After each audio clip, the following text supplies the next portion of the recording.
1900 to 1986.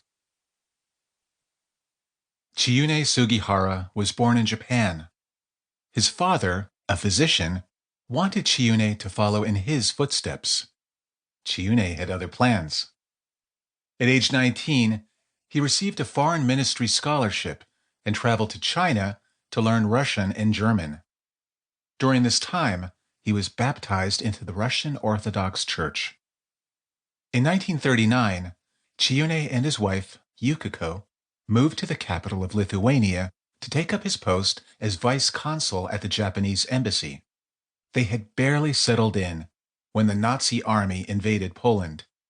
This resulted in a flood of desperate Jewish refugees streaming from Poland into Lithuania. Word quickly spread about the Holocaust, the organized killing of Jews ordered by Adolf Hitler.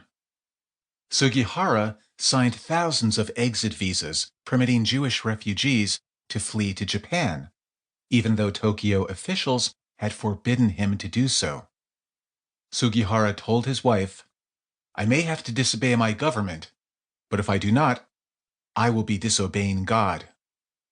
Frantic Jewish refugees climbed over the wall of the Japanese embassy in Lithuania, hoping to secure exit visas from the compassionate Sugihara. Risking disgrace and dismissal, he continued to sign visas to help more Jews escape the deadly Holocaust. When suddenly ordered to return to Japan, Sugihara threw signed exit visas out of the train window to refugees. Forced to resign from the civil service, Sugihara supported his family by performing menial tasks and selling light bulbs door to door. After the war, the grateful state of Israel honored Chiyune Sugihara and his wife by declaring them righteous among the nations. George Washington Carver, agricultural visionary, 1864 to 1943. When George Washington Carver was a baby, he and his mother were kidnapped by slave raiders. German immigrants Moses and Susan Carver rescued George, who never saw his mother again.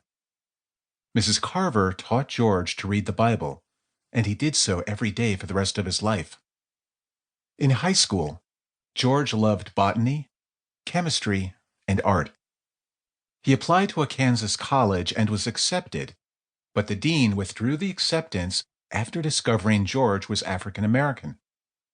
At age 30, George applied to Iowa State College to study horticulture. He was accepted, but he was banned from the student cafeteria and forced to eat in the kitchen. When George graduated with a master's degree in 1896, Booker T. Washington invited him to teach at the Tuskegee Institute in Alabama. With no laboratory funding, George scoured junkyards to find broken bottles to use as beakers. He used ink bottles and string for Bunsen burners. He experimented with peanuts and sweet potatoes, discovering hundreds of uses for them. He gained national recognition for his syndicated newspaper column about agricultural topics, such as crop rotation. During World War II, he intrigued inventor Henry Ford by producing artificial rubber from milkweed. Carver donated his life savings to a research institute at Tuskegee. He always credited God for his success. In a letter to friends, he wrote, "Oh, how I wish the people would awake from their lethargy and come out body and soul for Christ." Carver was inducted into the National Inventors Hall of Fame in 1990. David Livingstone, God's Trailblazer, 1813 to 1872. David Livingstone was born in Scotland. He worked in cotton mills, propping books against the machinery so he could read. He studied theology and medicine and longed to be a missionary to China, but international politics prevented him from going there. In 1840, he sailed for Africa. He married missionary Robert Moffat's daughter, Mary. David